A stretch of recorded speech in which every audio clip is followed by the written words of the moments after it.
Magandang hapon po sa ating lahat. Welcome to our program this afternoon, the 2026 Scholars Convocation. I am Dr. Pau Claro from the College of Public Health. So magandang hapon, Dr. Pau. At of course, magandang hapon sa inyong lahat. Ako nga po pala si Dr. Jeremiah Torico mula sa College of Public Health. At katuwang ni Doc Pau, kami ang magiging tagapagpadaloy ngayong unang bahagi ng ating programa ngayong hapon.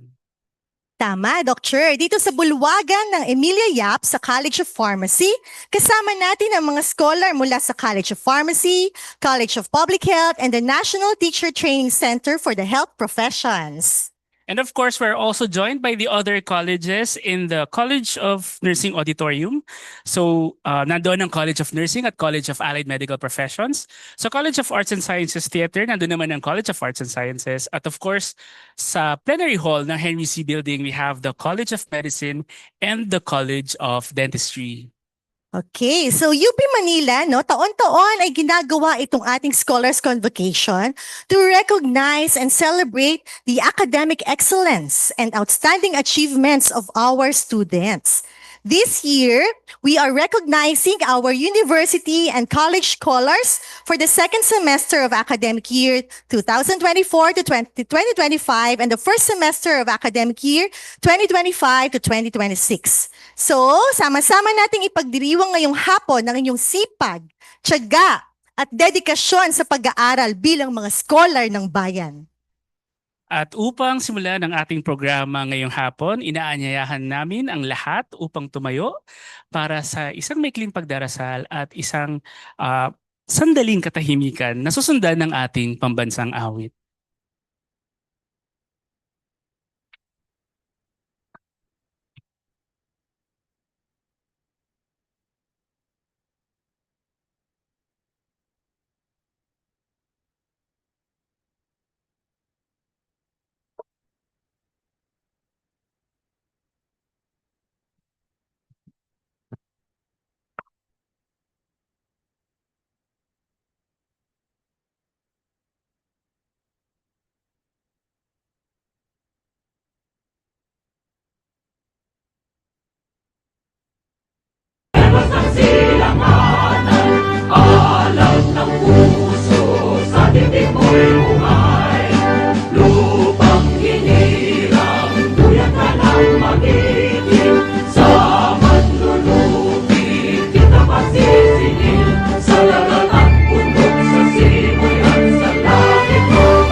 Maaari na po tayong magsiupo.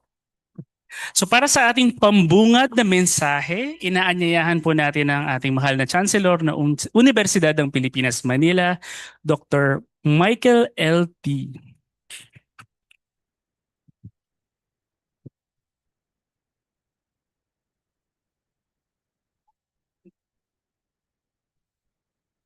Magandang hapon sa inyong lahat, pati na rin sa ating mga kasama na nasa College of Nursing Auditorium, sa College of Arts and Science Theater, at sa 7th floor ng Henry C. Plenary Hall. Sa ating mga Vice Chancellors, ang aking kasama rito, ang ating Vice Chancellor for Academic Affairs, Dr. Bernadette Hazel Manapat Reyes. Sa ating mga Vice Chancellors na nasa kanya-kanyang halls. Sa ating mga Deans, ang ating University Registrar, ang ating mga awardees na scholars. Congratulations sa inyong lahat.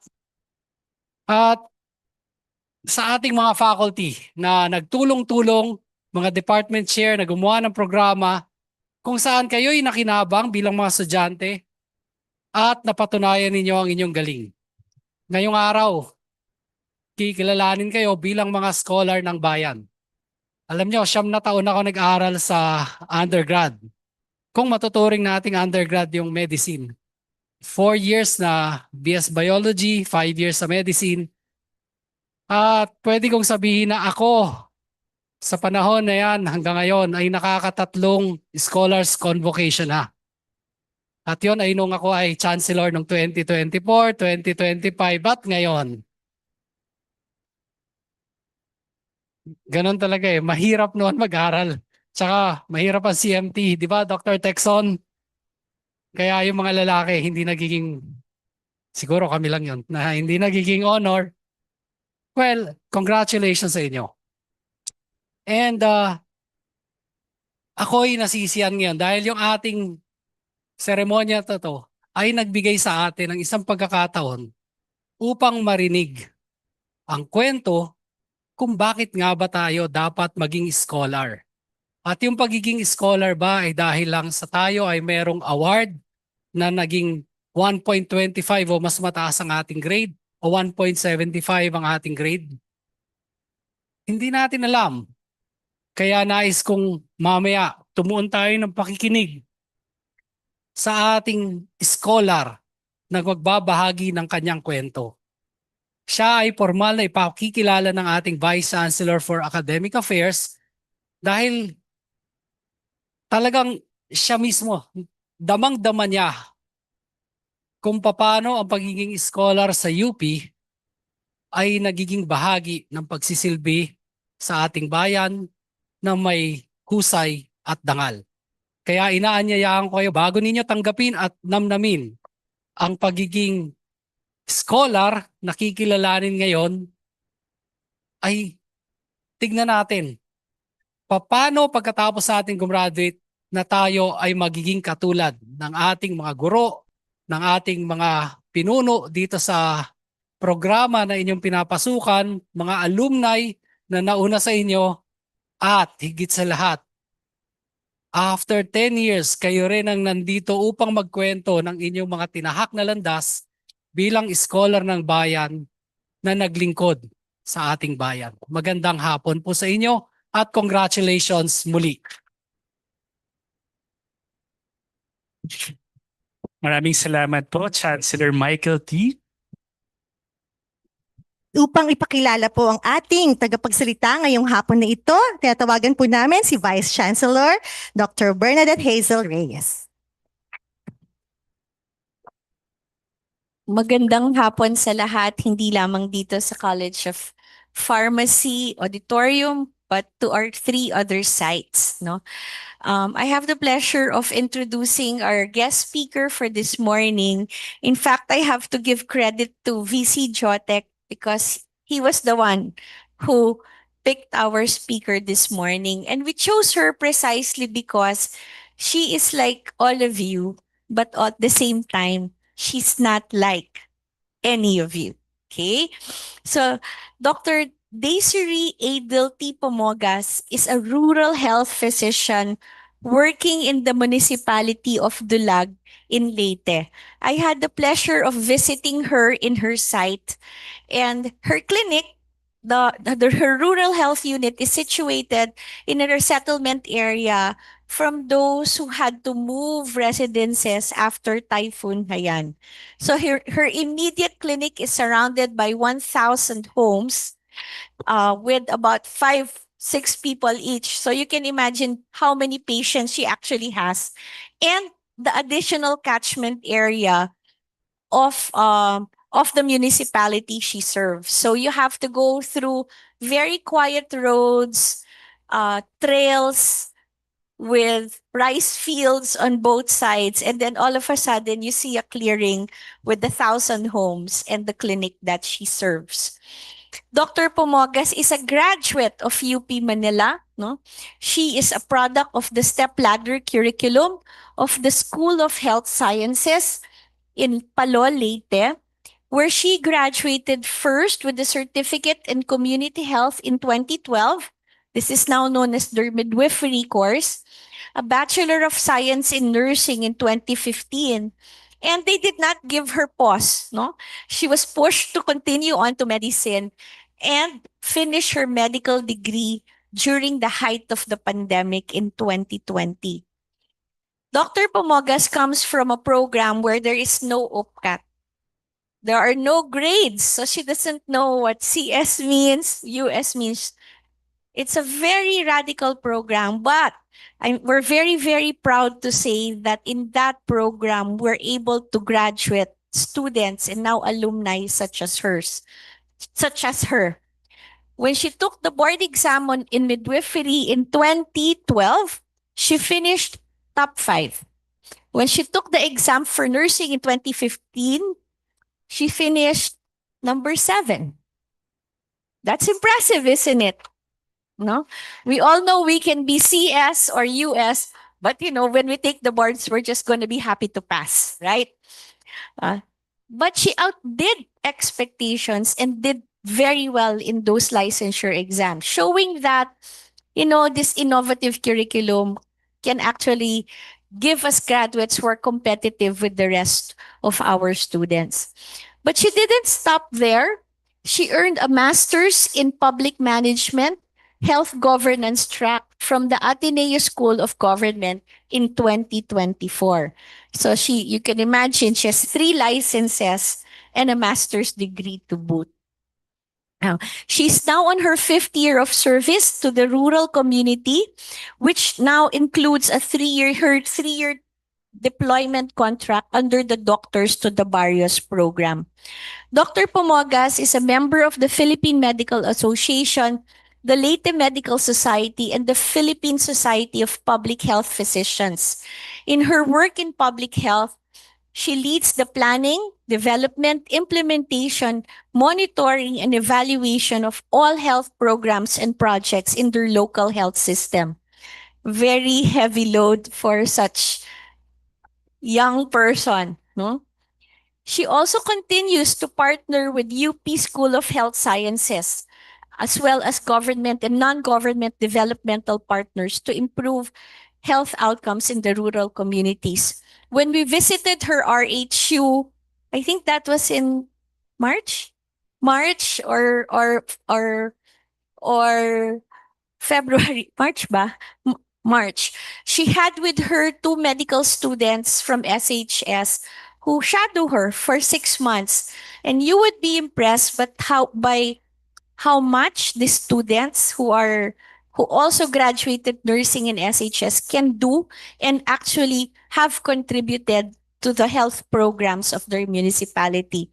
So our dear scholars, our dear faculty, our administrators, I'm very, very proud to introduce to you Dr. Desiree Ideal.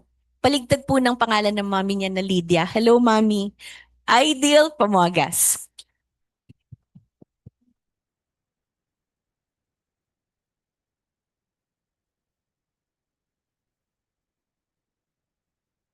Thank you po.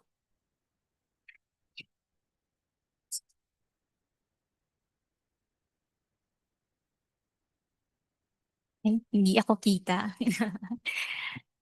My utmost respect to our UP Manila Chancellor, Dr. Michael T., to the Vice Chancellor Bernadette Hazel Manapat Reyes, to the Vice Chancellors na nasa iba't ibang venues ng programang ito, VC Joanna Patricia Canyal, VC Jose Texon III, VC Leslie Michelle Dalmasio, the deans of the different colleges of the university, university officials, staff, and of course, our students. Ang maligayang rason kung bakit nandito tayo ngayong araw na ito.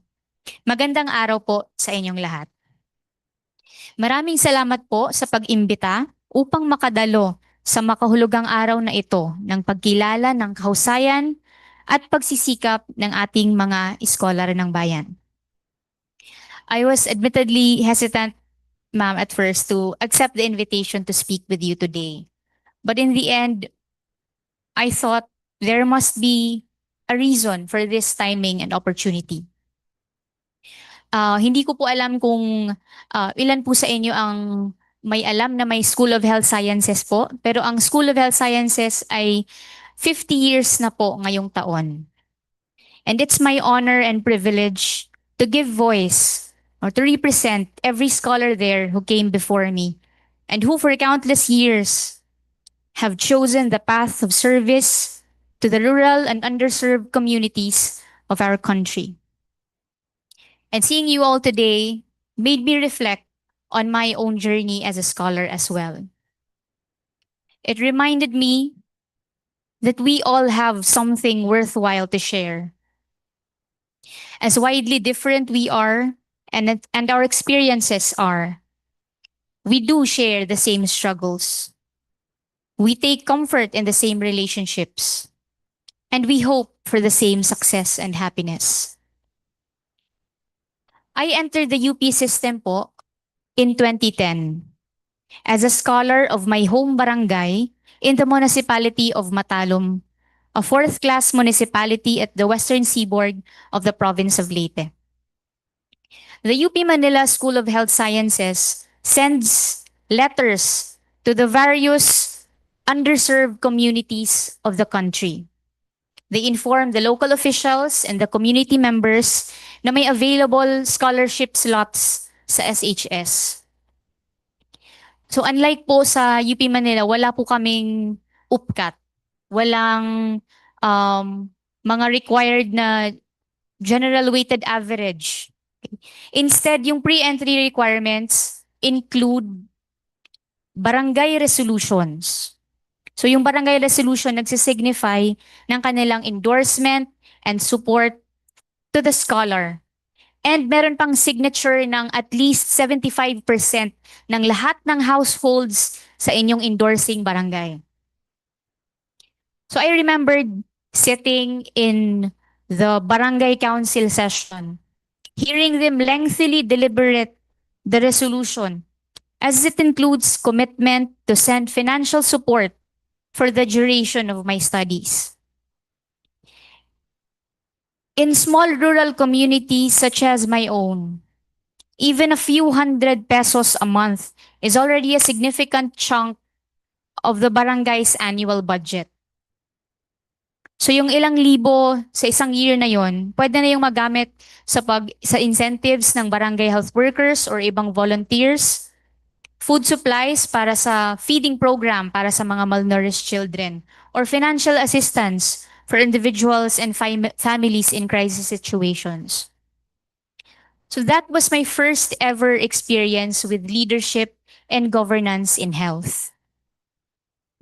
I watched with a mixture of hope and dread as a handful of people who holds power and responsibility over our very limited resources decide whether support for my studies can be squeezed into the already deficient local budget. And I find myself going back to this feeling every now and then, now that I'm somehow on the other side of the table. I'm thankful that I get to draft our municipal budget for health, propose and defend our programs and projects in the RHU, approve our local development plans with the eyes and the heart of the 16-year-old who was just very thankful to have the chance to study in college. This is the UP honor I hold in the highest regard. The honor of being the advocate of the younger me in the deciding room. The honor of having the chance to bridge my own struggles and the struggles of my family and of my neighbors and of my community to the people who get to decide which comes first and which comes second or third and which ones don't go at all. And dahil nga sa suporta at tiwala ng local leaders sa aming barangay at ng mga miyembro ng aming komunidad na nagpirma doon sa attachment ng aking requirements, nakapasok po ako bilang isang scholar sa School of Health Sciences. Nag-aral po ako doon from 2010 to 2020. Isang dekada ng pagiging isang scholar ng bayan. Technically, scholar ng bayan din nung nag-aral ng libreng Masters in Public Management Health Governance sa ASOG. Scholar ng bayan pa din ngayon, technically, because capacity enhancement activities provided by the Department of Health to public health workers like me and those funded and led by the municipal government are all taxpayer funded. The stepladder curriculum of the SHS made me into a licensed midwife, a licensed nurse, and a licensed physician. And napaka-eventful po ng buong proseso na yon. In 2013, we were struck by Yolanda. I was in the nursing program then. And ironically, the day before, November 7, we had our first day of basic life support training. Noon, hindi pa po uso yung preemptive cancellation of classes or work. So it was a warm, humid day. We were sweating as we practiced our chest compressions para sa return demonstration on the next day. Sabi namin nung natapos kami, nag-agree kami na magkikita kami bukas kung baka carry lang naman yung bagyo. But come the early hours of November 8, was a deafening, haunting, whistle, rumble kind of sound. Concrete walls of houses fell down. You'd think an earthquake hit instead of a typhoon. Yung SHS po, parang elementary school lang yung size niya. Isang hilera lang ng 6 rows na 6 classrooms, isang laboratory room, skills room, and isang admin building. So yung roof caved in, yung admin building na mix of concrete and wood na-reduce sa kanyang foundations. Everywhere you look in Palo, there was ruin. There was no cell service, much less internet connection for the students to call their families at home. So nakakatakot po. Pero after nun, masecure ng mga estudyante yung mga sarili nila and yung mga personal belongings sa mga boarding houses. The students went to the municipal plaza and began attending to the sick and injured. Scavenging what little medical supplies left, the scholars, without instruction from teachers or school authorities, volunteered to help. There were no sterile equipment, walang alcohol or panglinis ng mga sugat, and there was extremely difficult transport as the roads were still filled with barriers and debris. Fast forward naman po to 2020, my last year in SHS. COVID pandemic hit naman. So Yolanda batch kami noong nursing boards and COVID batch naman noong medical boards. So parang strongest soldier talaga yung atake. In the medical curriculum po ng SHS, yung 5th year namin is community internship. We basically learn how to be municipal health workers or municipal health officers. Yung whole program ng medicine, 2 taon ay classroom lectures, 1.5 years, nasa hospital naman kami, nag-rotate, and 1.5 years ay community training and immersion. Noong February 2020, before travel ban, nandito po kami sa PGH, rotating in the toxicology department. Before our return flight to Leyte, nag #Sponti kami, join kami ng group hike to Mount Pulag. We paid our joiners fees and roamed around Malate for ukay-ukay hiking clothes and shoes. At the summit of Mount Pulag, looking over the sea of clouds, with not an inkling of the kind of years we will soon face, we promised each other and the skies above that we'd be back as soon as we passed the boards. We were so blissfully unaware and so wrong. Because just 2 weeks after we went home, the travel ban took effect. The UP interns, including our class, were pulled out from our respective stations. We could have just stayed then in our homes and let the storm pass, however long it could have been. Time no nang magdalgo na coffee or magplantita. But we showed up the very next day to the rural health units and volunteered in whatever way we can with COVID-19 response. In the UP system, the educators, the learners co-created new learning modalities. People pooled resources to help those in need. Merong mga community pantry ang UP. We helped raise awareness both online and offline. And we raised our voices for those who cannot. So the scholars that volunteered during Yolanda were part of the Palo community. The fifth-year medical students assigned as community interns were part of their assigned municipalities. The administrators, educators, and students of the university are a part of the UP community. And the UP system is part of the Filipino community. And when our community is in need, we don't think twice to help. So I hope we all have that community that brings out the excellence in us.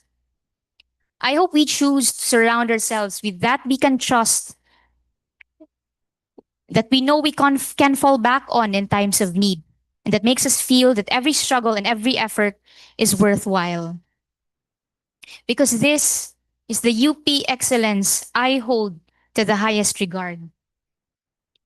We excel in showing up, in being the good people in the storm. The community is not in need of the best doctors.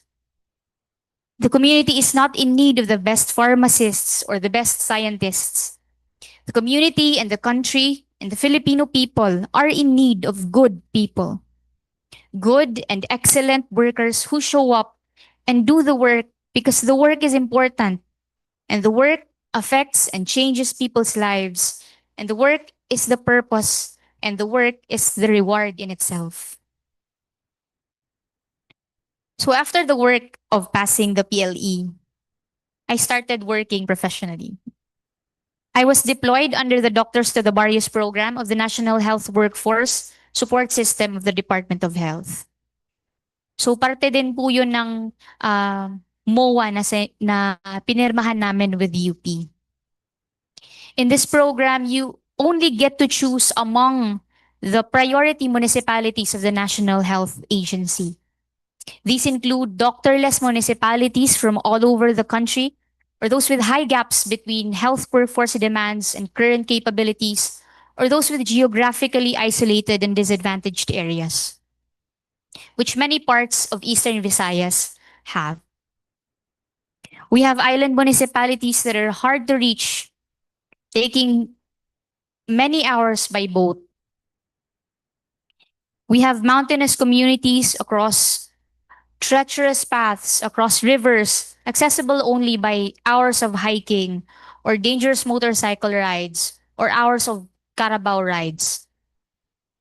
I was assigned in Dulag, Leyte, a coastal municipality facing the Pacific in need of health workers. I started there on July of 2021, still at the height of the COVID pandemic. But thankfully at a time where the COVID vaccinations also began.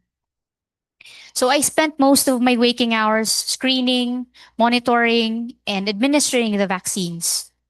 Together with the RHU staff and LGU employees, we did vaccinations from Mondays to Saturdays, inside municipal halls, in barangay courts, in open plazas, in waiting sheds, in households kung pinapapasok kami, in corners of barangay roads kung saan nakapark yung mga motorcycle, or basta may shaded areas malapit sa mga farms or sa mga rice fields, andoon po kami naglalako ng bakuna.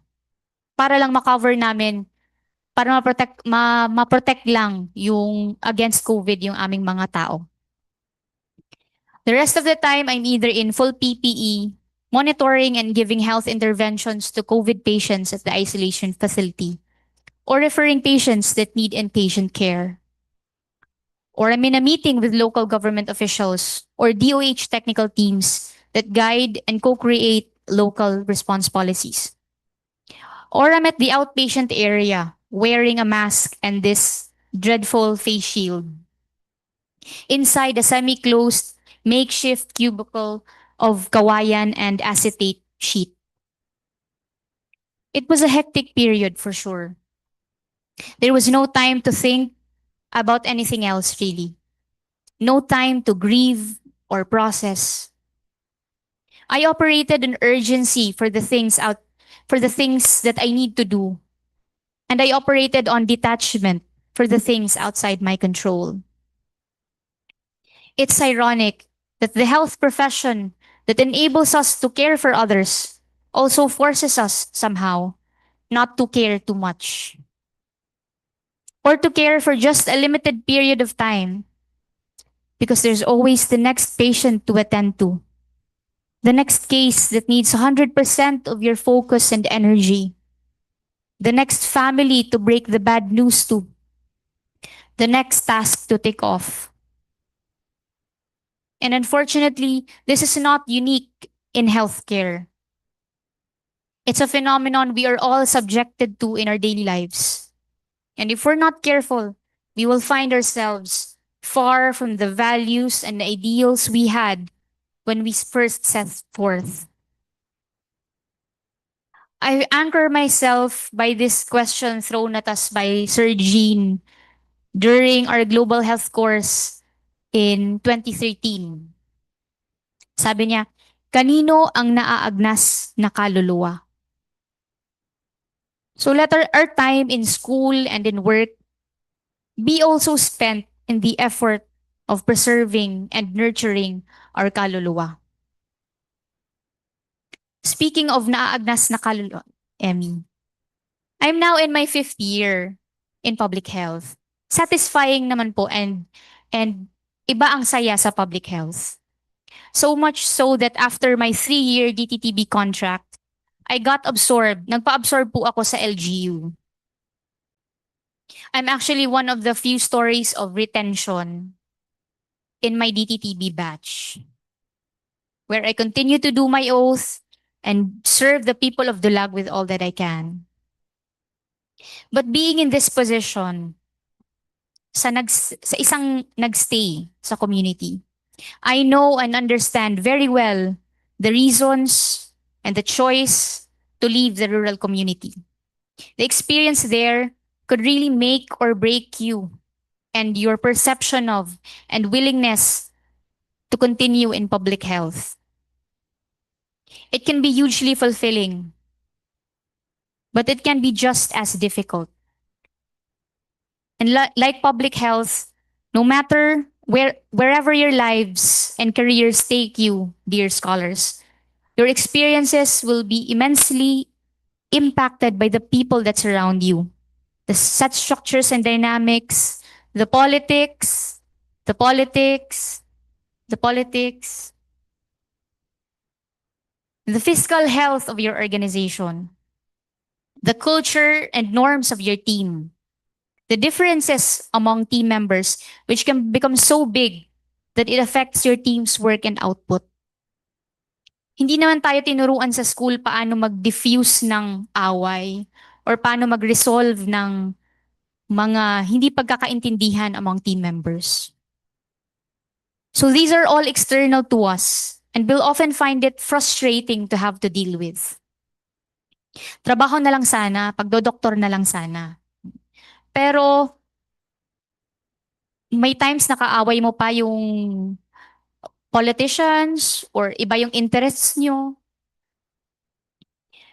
You can feel powerless and insignificant, but on the other hand, you can also choose to do good by yourself. Both can be true at the same time. In this day of constant change and chaos, keeping our little islands of peace is paramount. Alam kong baka gasgas na sa inyong mga pandinig, pero balikan ang mga bakit at para kanino. Para sa akin, I have 3 beautiful children. Isang Shipom, Kuya Chico, Shipu, Kuya Chowder, and yung baby giant ko na si Chili Pepper. Sakit sa ulo, but they are the joy of my life. Nag-iiba na kasi yung dynamic ngayon ng families. Kasama na talaga yung mga babalihibong anak. I have 5 siblings who are also some of my closest friends. Some of them are still in school. So, kung may scholar ng bayan, may scholar ng ate, scholar ng kuya. Okay. Wala lang kaming RSA. I have my parents who have been my constant, laboring hard sa pagdadrive through the years for our education and well-being. I have a small collection of books that I don't have the energy or the time to read through. Masaya na lang minsan na nag-unbox, paminsan-minsan. The gaming console only collects dust and pet hair at home. Meron ding konting K-pop albums and merch from way back when, which really need to find new loving homes already. A big part of my daily expenses goes to iced coffee orders, which honestly sustains me. May ganun daw. Which honestly sustains us throughout our difficult days. I digress. But what I'm trying to say is, there are a lot more that I'm grateful for. There are a myriad of things I can't control. But there are also a lot that I can hold, that you can hold. So hawakan mo okay. Hawakan natin. Huwag tayong pumitik. Let us hold dear our reasons for our hard work. Keep them close because that is what will sustain you for the arduous years to come. Because this is the UP service I hold to the highest regard. Service that is rooted and ultimately calls for our humanity. Those of us who serve and the humanity of those we are pledged to serve. We cannot commit ourselves, much less enjoin others in this life of service if we don't prioritize our own joys and our peace as well. Serving is not a choice between yourself and others. It's not all self-sacrificing or neglecting our own well-being. Kasi nauubos talaga tayo. Instead, it's a meeting of the two. We are called where the world's greatest hunger and where where our own desires meet. So as you continue your studies as scholars of this university, I hope you find it in you to enjoy yourself in your path to success. In 5, 10, 20 years' time, this is exactly what you will look back on and reflect and hopefully share to the next generation of scholars. Take pride in what you do because what you do is important. Take pride in what UP believes in because it believes in us and it believes in the people. And remember that all your efforts is for somewhere. It's for some place. And it's for someone. And it's for yourselves. Kaya mabuhay kayo and congratulations mga iskolar ng bayan. Ang gagaling ninyo. And mabuhay ang ating lagit-lagi, ang ating inang bayan. Maraming salamat. Maraming salamat po, Dr. Pamogas. Ma'am, can we invite you to remain on stage for the awarding of the certificate and maybe also call Chancellor T and Vice Chancellor for Academic Affairs, Dr. Hazel Reyes, to join us on stage for the awarding.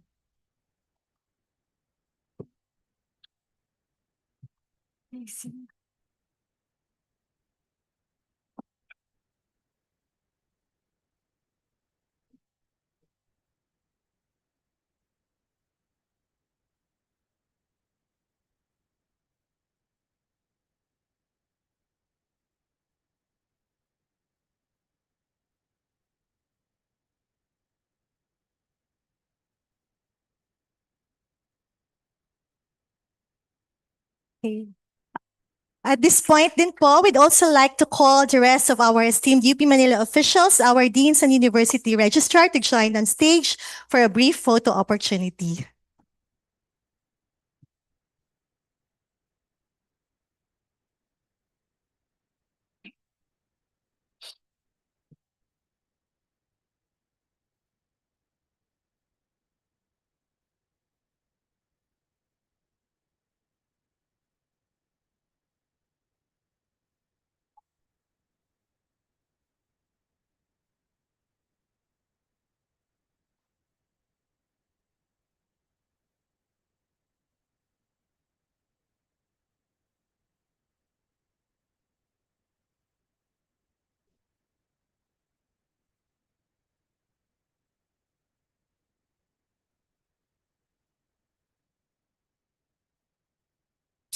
Muli palakpakan natin at pasalamatan ang ating panauhing pandangal at tagapagsalita, Dr. Desiree Pamogas. So Dr. Pao, no, gaya nga ng sabi ni Dr. Pamogas, no, the kind of excellence that UP embodies includes showing up, especially when you are needed the most.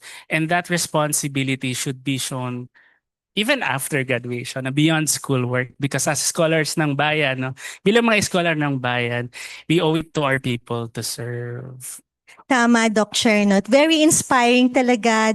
Inspired every one of us, especially our scholars, no, to really live a life of service, honor, and excellence, diba? And also to not forget to do good kahit na ano pa ang mga circumstances. And of course, to be grateful for what we have, di ba? Kasi we're very, very, very blessed talaga, no? And to always, look, always make meaningful connections because yung social support ay very important, no, for this.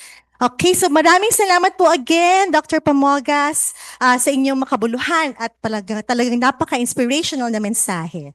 Sa puntong ito, pansamantala muna po tayo magbibigay daan para isang maikling break bago ikalawang yugto ng ating programa ngayong hapon. Maraming salamat sa pakikiisa sa unang bahagi ng Scholars Convocation. At magpapaalam na rin po tayo sa ating mga kasama sa iba't ibang venues sa College of Nursing, College of Medicine, and College of Arts and Sciences dahil pupunta na tayo sa ikalawang bahagi ng ating programa after this short break on our own respective venues. So parating pa po tayo ulit sa isa pang exciting part, bawal umalis. Yes, Dr. Pao, bawal talagang umalis. Please remain seated inside the venue during the short break and see you again in a while. Thank you. Thank you.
Ano,